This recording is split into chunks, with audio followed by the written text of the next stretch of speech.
दोस्तों, corona virus आज अगर हम देखें तो कोरोना वायरस पूरी दुनिया में एक तरीके से घर बना चुका है और कहीं ना कहीं हर एक देश इसकी चपेट में आकर वहाँ की नागरिक जो है इससे संक्रमित होकर हज़ारों की संख्या में लोग मर रहे हैं हर एक देश में। तो ऐसे स्थिति में इस बीमारी को रोकने का मात्र एक ही उपाय है और वो उपाय है कि जब तक इस बीमारी का दवाई नहीं निकल जाती है, जब तक इस बीमारी की कोई भी वैक्सीन मार्केट में नहीं आता है, तब तक कोई भी देश अपने देश के नागरिकों को नहीं बचा सकता इस बीमारी से, चाहे कितने भी लॉकडाउन कर ले, चाहे कितना भी शट डाउन कर ले। क्योंकि जब तक इस बीमारी की दवाई नहीं निकलेगी तब तक ना तो कोई भी व्यक्ति बच सकता है और ना ही कोई भी देश के नागरिक बच सकता है। तो ऐसी स्थिति में बस एक ही बात सामने निकल के आती है कि कोई भी देश अगर इस बीमारी की दवाई बना लेती है, वैक्सीन एंटीडोट बना लेता है, तो वह देश किस तरीके से इस दवाई का निर्यात करेगा या फिर उस देश को कितना फ़ायदा होने वाली है या उस देश की पूरे दुनिया में किस तरह से अस्तित्व मजबूत होने वाला है। तो आज की इस वीडियो में मैं इसी टॉपिक पे फुल डिटेल में बात करने वाला हूं।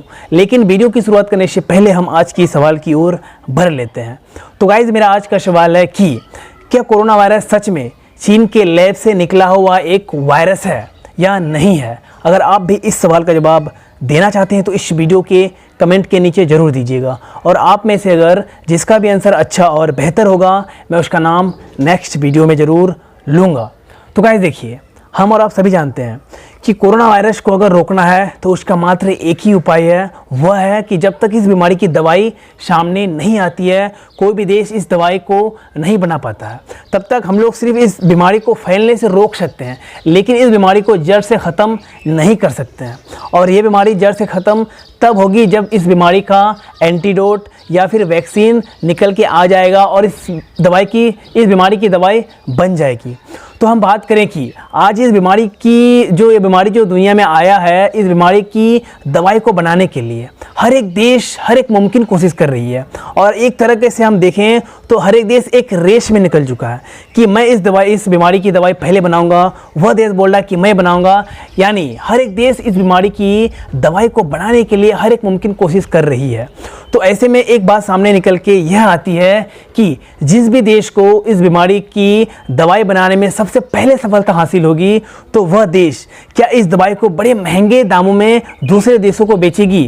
क्योंकि अगर हम देखें तो जब भी इस बीमारी की दवाई बनेगी तो मार्केट में यानी हर एक देश इस बीमारी की दवाई को खरीदने के लिए चाहे जितने भी सारे पैसे लग जाएं, चाहे जितने भी कीमत चुकाना पड़े, तो कोई भी देश पीछे नहीं हटेगा क्योंकि हर एक देश को इस बीमारी की दवाई की ज़रूरत पड़ेगी। तो ऐसे स्थिति में अगर मान लें कि अमेरिका बनाता है, चीन बनाता है, इंग्लैंड या फिर हम हमारे देश इंडिया की बात करें कि अगर यह दवाई हमारा देश इंडिया ही बना लेता है तो ऐसे स्थिति में हमारे देश की क्या हालत होगी। क्योंकि अगर जो भी देश इस बीमारी की दवाई को बनाएगा उस देश का अस्तित्व 100% बढ़ेगा और कहीं ना कहीं उस देश की इकोनॉमी भी, अर्थव्यवस्था भी बढ़ेगी। क्योंकि इससे जो भी कंपनी बनाए, जो भी देश इस बीमारी की दवाई को बनाएगा उस देश को बहुत ही ज़्यादा फ़ायदा होने वाली है। और कहीं ना कहीं अगर हम देखें तो इस बीमारी की दवाई की यानी कोरोना वायरस की वैक्सीन की मांग बहुत ही ज़्यादा होने के कारण वह देश जो है बहुत ही ज़्यादा पैसे भी कमा सकता है। तो ऐसी स्थिति में इसीलिए तो बोल रहे हैं कि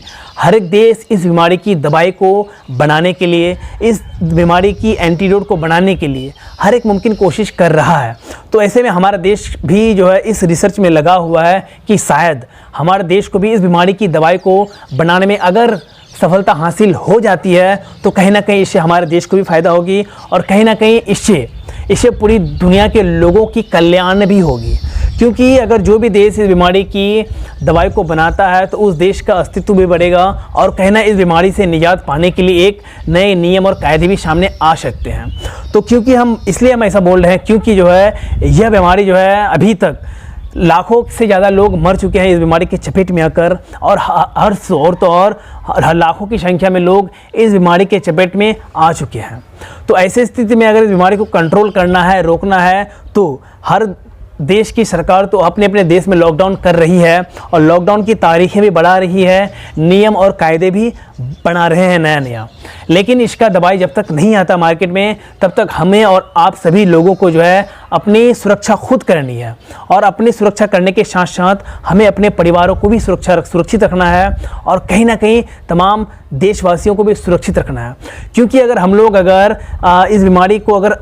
हल्के में ले लेंगे तो कहीं ना कहीं यह बीमारी हम लोगों को संक्रमित कर सकती है, और हम लोग अगर संक्रमित होंगे तो हमारे थ्रू और भी बहुत सारे लोगों को यह बीमारी संक्रमित कर सकती है। तो इसलिए हम लोगों को सरकार की बातों का पालन करना है जब तक इस बीमारी की दवाई मार्केट में नहीं आ जाती है, क्योंकि अगर इस बीमारी की दवाई आ जाएगी मार्केट में, चाहे कोई भी देश बनाए, चाहे कोई भी देश इस बीमारी की एंटीडोट या वैक्सीन बना लेती है, तो अगर कोई भी देश बनाएगा तो उसके थ्रू जो हर एक देश में इसकी दवाई जो है पहुंच जाएगी, और कहीं ना कहीं दवाई अगर पहुंच जाएगी तो इस बीमारी से हम लोग निजात भी पा जाएंगे। क्योंकि दुनिया में अब तक जितनी भी बीमारी निकला है हर एक का दवाई बन चुकी है, लेकिन मार्केट में यह बीमारी नया आने के कारण अभी हमारे देश की हो जाए या फिर अलग अलग देशों के साइंटिस्ट जो है इस बीमारी को समझ नहीं पा रहे हैं कि आखिर यह बीमारी किस तरीके से है, किस तरीके से अपनी संरचना को बदल रहा है, किस तरीके से काम करता है, आखिर इसका रियल पिक्चर भी क्या है। तो ऐसे बहुत सारे खोज करना अभी बाकी है। तो ऐसा आस लगाए जा रहे हैं कि शायद जो है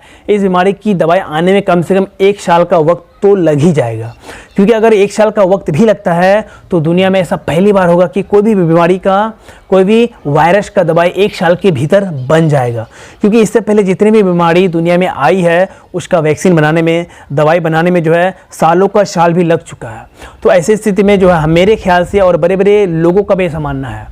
कि जो है इस बीमारी की दवाई बनने में कम से कम तो 1 साल का वक्त शायद लग ही सकता है। तो हम लोगों को बस वेट करना है कि इस बीमारी की दवाई कब बनती है, और हमें जो है लॉकडाउन का पालन करना है। तो गाइज़ मैं उम्मीद करता हूँ कि मेरी यह वीडियो आप लोगों को पसंद आई होगी। अगर आए तो हमारे इस चैनल को सब्सक्राइब कर लीजिएगा और साथ ही साथ बेल आइकन को भी दबा दीजिएगा। तो गाइज़ फिर मिलते हैं नेक्स्ट वीडियो में कल, तब तक के लिए दोस्तों जय हिंद।